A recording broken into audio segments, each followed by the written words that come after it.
अस्सलाम वालेकुम बाबा। वालेकुम अस्सलाम। क्या हुआ? क्या कुछ ऐसा मिल गया जिससे हम उस अदनान को तबाह कर सकें? मैं देख रहा हूँ बाबा, काम पर लगा हुआ हूँ।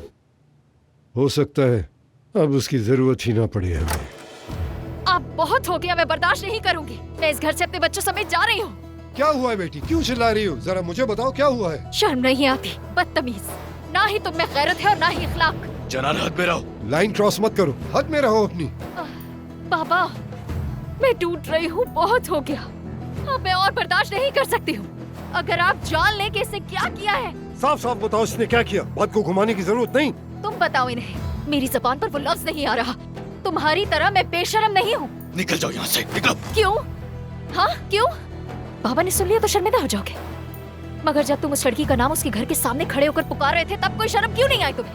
हामिद, ये क्या कह रही है? बताओ मुझे, मैं कुछ पूछ रहा हूँ। झूठ बोल रही है बाबा। मैं झूठ बोल रही हूँ?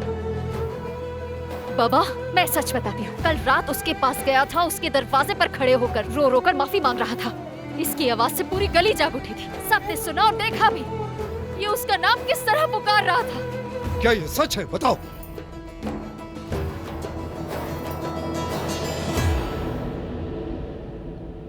बोलो हामिद।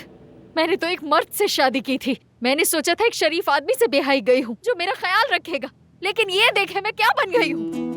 तुम्हारी वजह से सब लोग मेरा मजाक उड़ा रहे हैं। यहाँ तक कि हमारे घर की नौकरानी भी मेरा मजाक उड़ाने लगी है। ऐसा कुछ भी नहीं है। तुम मुझे अच्छी तरह जानती हो जनान, जानती हो तुम मुझे।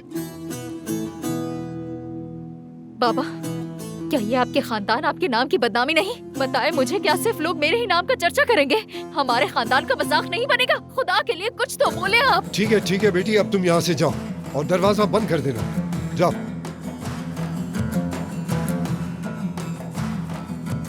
तुमने ये सब हमारे साथ ही करना था। क्या तुम दुनिया में सिर्फ हमारे नाम को बदनाम दागदार करने आए हो? मैं इस दुनिया के अंदर क्या सिर्फ आपके जुल्मों से दम सहने के लिए आया था? बताएं बाबा। जाओ, घुटनों के बल बैठ जाओ। जल्दी से बैठो।